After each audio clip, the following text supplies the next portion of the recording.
First tonight at 11, only on 11 Alive, we're going to be digging into new warrants connecting a Metro Atlanta couple to sex trafficking. And the victim is a 17-year-old girl. She was missing out of Missouri and recovered nearly 800 miles away from home inside a room at a motel in College Park. 11 Alive's Cody Alcorn was following this case for us. He's been doing that for months now. He's joining us live along I-75 in downtown Atlanta with the very latest on this investigation. Cody? Jennifer, I'm on the 17th Street Bridge, and statistically speaking, a teen at some point today has passed under this overpass on 75 or 85 to be sold for sex. And this couple you're seeing right now on your screen accused of doing just that, part of a 3-year investigation by the Attorney General's Human Trafficking Prosecution Unit. New warrants identify a third man, Denoris Hutchinson, who's accused of not only paying to have sex with a teenager, but then turning around, posting her pictures on escort sites, and selling her to multiple buyers.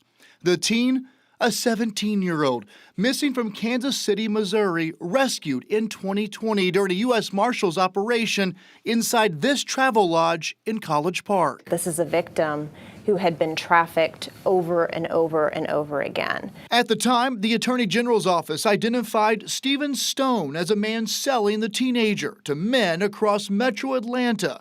He's now serving more than a decade behind bars. From one missing victim, we've so far sent 9 traffickers to prison. The AG's Human Trafficking Prosecution Unit, headed up by Hannah Palmquist, didn't just go after who was selling the teenager, but also trying to put a dent in the demand. A case where we as a team learned to go after buyers as well as sellers, so we were able to greatly expand our approach in this case. These are among the 9 men who bought the teen for sex, now spending years locked up. We will prosecute anyone who traffics a child, be it man or woman. The unit recently identified Natasha Bridges, Denoris Hutchinson's girlfriend at the time. There are certain things that female traffickers can do that men have a more difficult time doing. For example, approaching victims.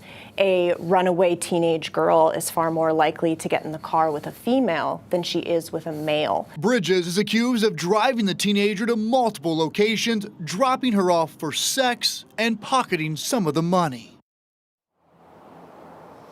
I mentioned this was the third man accused of selling this teenager. In between Stone and Hutchinson, Terry Florence was arrested, also accused of selling this teen for sex. And listen to this, between these 3 men, the Human Trafficking Prosecution Unit has identified 3 additional victims.